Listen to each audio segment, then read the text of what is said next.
Hello, ladies and gentlemen. Hope you're having a wonderful day. Well, it seems that the great vice of the woke media and what have you has gone broke, has completely crashed into the crater. It is looking for that so-called bankruptcy that we all seem to hate and fear as a company. Well, it seems that the grips of Chapter 11 has not escaped Vice at all. So what we have here is that once valued at $5.7 billion, Vice may now be headed for bankruptcy. Vice, which was valued at $5.7 billion in 2017, is now preparing to file for bankruptcy, according to a New York Times report citing two people with knowledge of its operations. It's a stunning development coming on the heels of a series of layoffs in digital media, including Vice. Last week, the American-Canadian company announced that it was closing Vice News Tonight, its TV news program, and Vice World News, its global operation, laying off more than 100 employees. Vice has been searching for a buyer for months, according to the NYT report. At least 5 companies are interested in acquiring the brand. A successful sale could fend off bankruptcy filing, though the chances of a deal going through was described as increasingly slim. I don't know about these people, but I wouldn't even try to go buy Vice. This sounds like a massive fall. The only way that I think you could possibly get away with this is if you actually go maybe closer to, well, maybe not even the Fox News route, but more of a trustworthy media. But who's gonna buy something that's worth that much in this economy, right? Like, it's not good. Vice's $5.7 billion valuation in 2017 by private equity TPG represented a high watermark, but the media company is now likely worth a small fraction of that. In February, Vice secured $30 million in debt financing from Fortress Investment Group to help pay off millions of dollars in mounting unpaid bills. If the bankruptcy goes through, Fortress would likely gain control of Vice, according to the NYT. The company would continue normal operations during a 45-day auction period, with Fortress in the front of position to acquire Vice as a punk giant in Montreal in the 1990s, expanding into a global media brand that included a print magazine, a vast digital content operation, a TV and film production studio, and its own TV network, Vice TV. It racked up prestigious journalism awards with its flagship program, Vice News Tonight.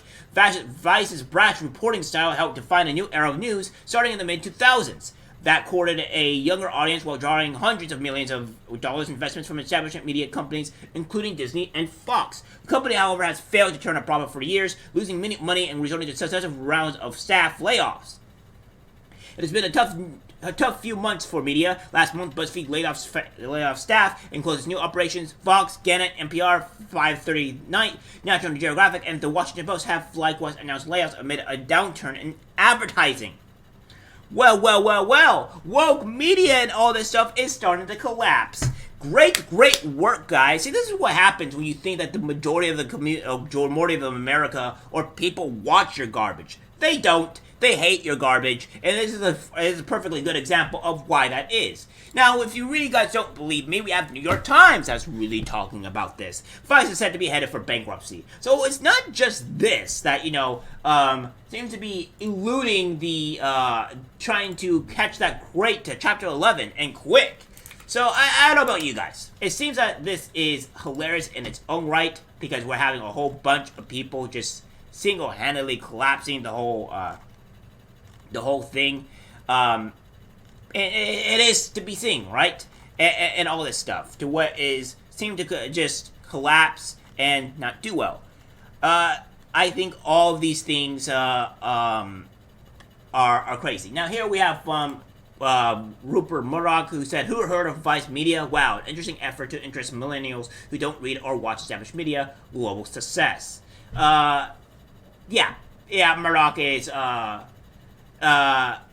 seems to be collaborating and enjoying Vice Media. Yeah, well, guess what? It seems that the joke is on you, Rupert Murdoch, considering that you may be the one that is trying to expose and to bring down Tucker Carlson only to make him stronger. It's like you guys are always in the stupidity bracket, and the only reason why you guys even remotely got popular or good in the first place is off of just pure luck, because you guys make a lot of stupid things and a lot of stupid decisions, and it seems that your stupid decision this time is to fire Tucker Carlson, make you lose billions of dollars, and then even try to, I guess, make Tucker Carlson more profitable? I'm not quite sure here.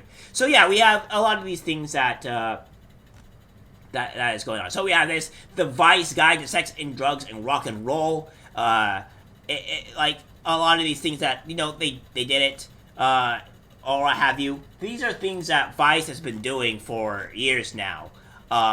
Vice on Sargon Akkad, stuff like that. Like Vice has done things that it doesn't seem to really do great. So like even here, like we are going to the Sargon of Akkad here. Gamergate saw politician Sargon of Akkad lose election bid.